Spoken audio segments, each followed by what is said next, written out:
Hello everyone and welcome to my tutorial on how to make a simple desktop background. Right, in this tutorial I'll be showing you a few tips and tricks which are really basic and can pretty much be used for any project that you'll be developing on Photoshop or any little designs you want to do or anything. It's basically just using simple brushes, gradients, images, renders, stuff along those lines, and I'll also be showing you some pretty cool websites that I've found really useful. So the first thing I'm going to show you is how to find out what size you want to make your desktop background. Now, obviously monitors have different resolutions, and you can find the resolution that you're using by going to your control panel and go into your display. Now, display has all of these options. You want adjust screen resolution. Now, if you click display, adjust resolution will also be on the left hand side. So here in the resolution box is what resolution you're using. Now, whether this is decides which one you're using. So I'm using 1920 by 1080. So that's the size I'm going to make my desktop background. So I've got Photoshop open down here. Now let's just check if my brushes are in there that I'm planning to use. Okay, they're not. Just reload Photoshop. So right. There we go. Okay, so let's get started. Right, I'm back 1920 by 1080. Now, 782 resolution is absolutely fine for viewing images on the computer. If you were printing anything, you'd want it about 300. But 72 will be absolutely fine for us. Now, as you can see, if I stick it at 300, the image size will go up. Okay,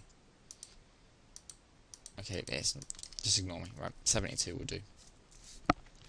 Alright, your background contents, feel free to make it whatever you wish. I am going to go with transparent.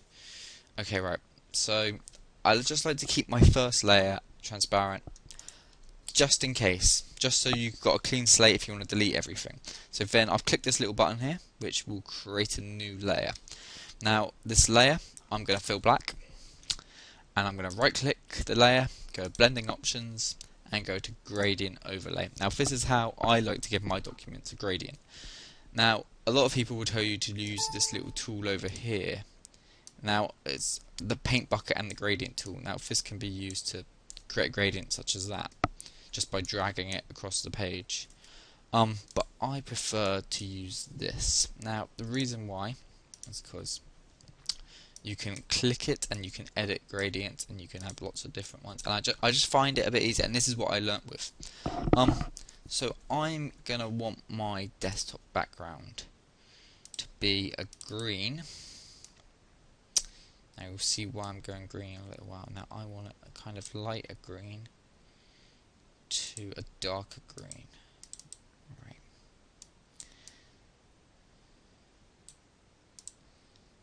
That's probably a bit too light.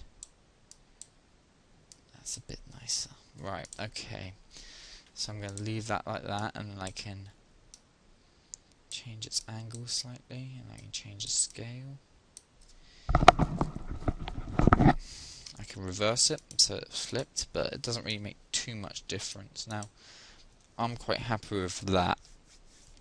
Okay, so I'm going to create a new layer. I'm going to select my brush tool, and I'm going to select a brush set. Now that's the brush set I want. So these are quite big brushes, and they add like they're called it's called Galaxies, and it kind of covers a lot of the background. So I'm going to place a couple of these over, but I don't want it black. I want it a darkish green. Okay, yeah, that's a bit nicer. Right. So we can just try placing a couple of these around. What does this one look like? That's not too bad. I'll stick that one up there. I want one more just to fill in that gap. Okay, there we go. And I can change the way it looks. There we go. Oh, yeah. You can add a few of these to it. These can add some really cool effects. So if I select the box, I can just drop through and see what they do. I don't think I really want a linear dodge there. I think I'll go with something a bit like that. Okay, So that's like the first few little tips, you know, changing the overlay of the layer, and you could also adjust its opacity, I suppose. You could have it so it was quite dim or so on. Okay, so the next thing I'm gonna do is I'm gonna show you a little tip which is actually really nice and useful. So if we change it back to our basic brushes brush set and we select a circle. Okay, it doesn't matter which one really, because we're gonna open up our brush tool on the right hand side. Now, if this isn't there, you can go to Window, and it will be under Brush. So Window, Brush, or F5 by the looks of things. Now you've got Shape Dynamics, Scattering, Texture, Dual Brush. You've got all of these cool little things. So I can show you some of the stuff that you can do with them. So obviously I can adjust the size, which I'm going to. Shape Dynamics, right? So size jitter. If we stick that quite high, you'll see that it's adjusting the size as I paint. Actually, what you want to do before you paint is add another layer, because that's always useful. And I'm going to set my colour to white. Now, obviously it looks a bit stupid at the moment, but I'll show you why I did that in a second. So angle jitter, you can make them all different angles. Doesn't really matter with a circle, to be honest with you. You make different roundness. Doesn't really matter with a circle. So minimum diameter, if you set that to 100, it's obviously always going to be big, so you want that quite low, because if you want it to vary in shape, you want it quite low. If you don't want them to vary in shape very much, you set it quite high. But that's what I'm going to do for now. And scattering, I also want scattering. So I'm going to scatter quite high. I'm going to set the count not ridiculously high, and the count jitter I'll have about a bit. Now, as you can see here, it makes a lot of different circles when you paint. So these like really cool.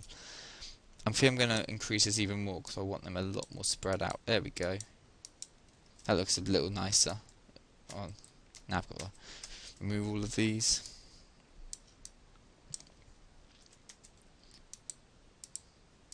Okay, right, I see. Right, so I'm just playing around a little. Dual brush, don't really want. Color dynamics, no. Transfer is a good one. So the opacity jitter, this is where it gets a bit interesting. So as you can see, I'm painting with lots of different opacities.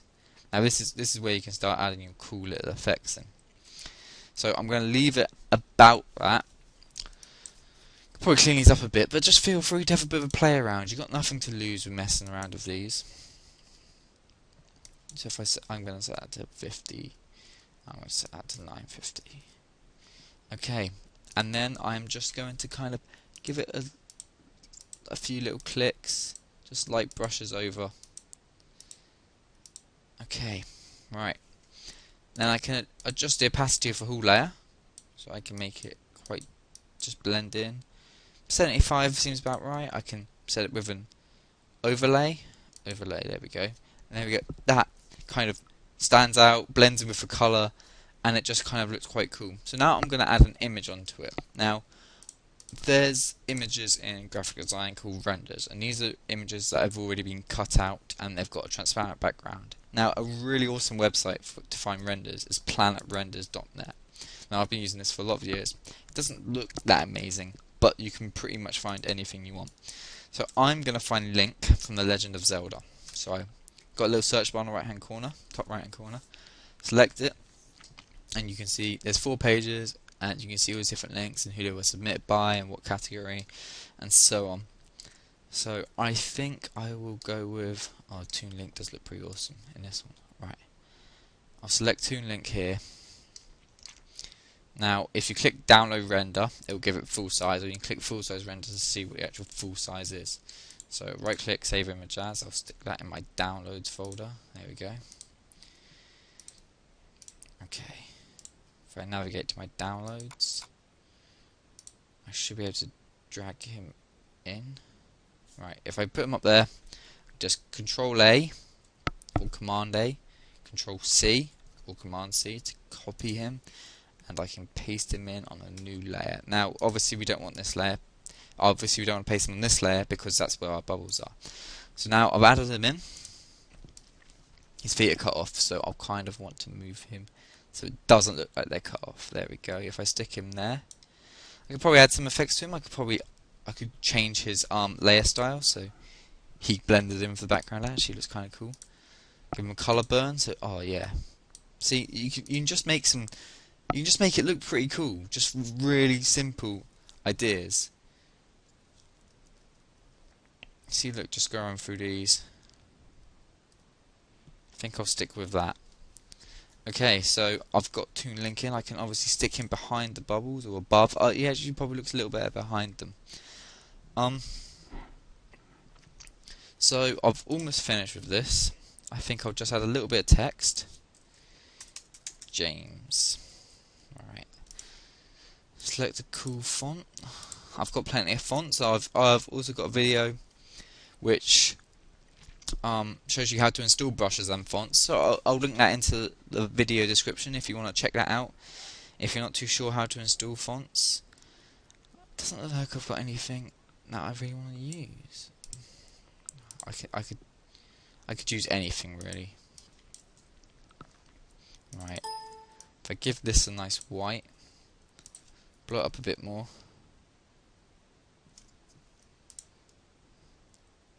Okay. And then what I like to do with these is give it an overlay so it blends with the background.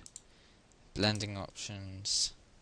Give it a drop shadow. Where's drop shadow? There it is. Give it a bit of a stroke as well. Maybe increase that because I've got quite high resolution. I could dim the opacity on the stroke a bit. No. Control T lets you transform the layer so you can move it. You can rotate it. And bam, there we go. With desktop background all done and sorted, guys. So I will just save that now. File, save as. I will stick it also in my downloads if I can get to them. Downloads. Right, there we go. Desktop background. I'll save that. You can save it as a PNG, you can save it as a JPEG, whatever you like. I think I'll save it as a JPEG. So maximum baseline standard, that's what we want to do for the best quality. So now if I go into my downloads folder, desktop background, open it, right click, set as desktop background, bam. There we go. Thank you very much for watching, guys, and I will see you all very soon. If you enjoyed this video, feel free to check out my other videos and subscribe. Thank you very much.